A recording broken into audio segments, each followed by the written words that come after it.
Well, as you've probably seen from social media, my father was out and about yesterday collecting a few bits, and there's, I think, 3 from one vendor, which obviously he's been using for business, weddings.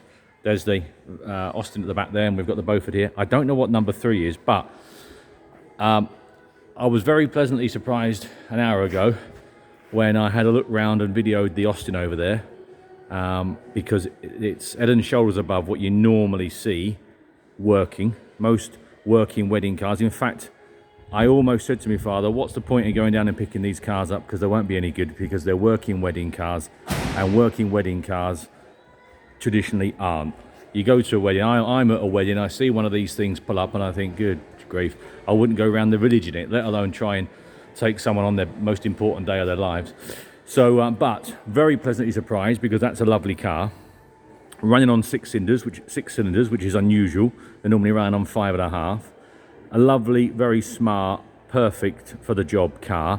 The reason I mention this, and the reason I'm waffling on, is because this is the same spec, same condition, and I was very pleasantly surprised to start this with the bonnet closed and realised instantly it had a 2-litre Pinto in there, because that's it, job done, isn't it? You know, probably one of the most reliable engines Ford ever produced, I would think. Bulletproof, easy, simple. It runs quiet, lovely. So again, I don't know who the guy is who owns these cars, but he obviously isn't any fool, because from what I've seen so far, he's got 2 of the cars that I would pick or suggest. Now, I'm not a huge lover of these, I must confess, but they are ideal for this job, because the biggest worry you've got when you're taking the bride and groom and so forth, and that is obviously a breakdown or something.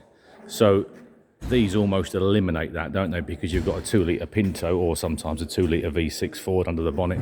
I think the 2-litre Pinto is ample. So you've got almost like a modern running gear underneath a period looking car. So that makes them ideal for the job. Takes a load of pressure off.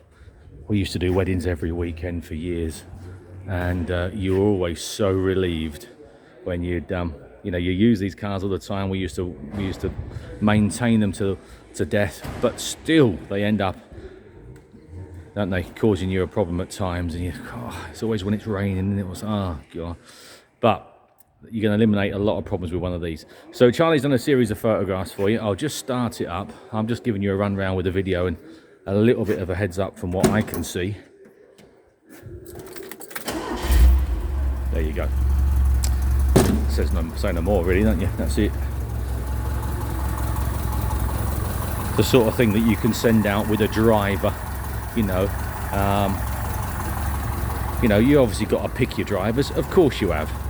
You don't want to send a lunatic out, do you? But it makes it a lot easier when you've got that under the bonnet.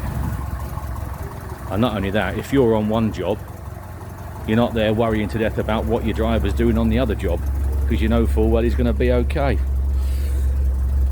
So, there you have it, really. We've got 2 weeks until our next auction, so there's a big window for you to come down and have a look at all these cars. I do suggest you do.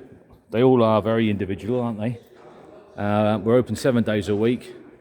We get in early, we leave late, so there's no excuse. There's a massive window there for you to come down and have a look at these cars and see what you think. In the meantime, I'll crack on with another.